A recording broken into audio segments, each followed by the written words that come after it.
ГСП онлайн. Городские новости сейчас.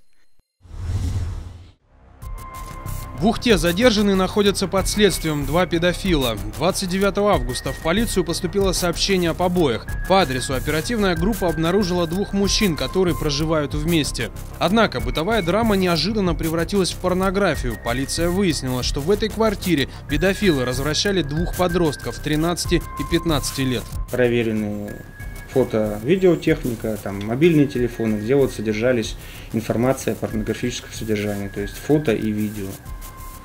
Соответственно, учитывая, что было видно, кто изображен на фото и видеозаписи, оперативным сотрудникам не составило особого труда установить этого малолетнего. Он был приглашен, проведена беседа была, соответственно, был уже установлен и подтвержден документально этот факт.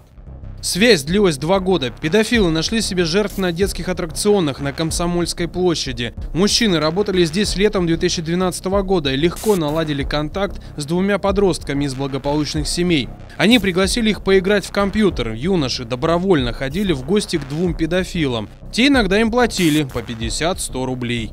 Подозреваемые и задержанные свою вину признали. Оба имеют судимости за убийство. Сейчас с потерпевшими подростками работают психологи. В отношении педофилов возбуждено уголовное дело по 2 статьям.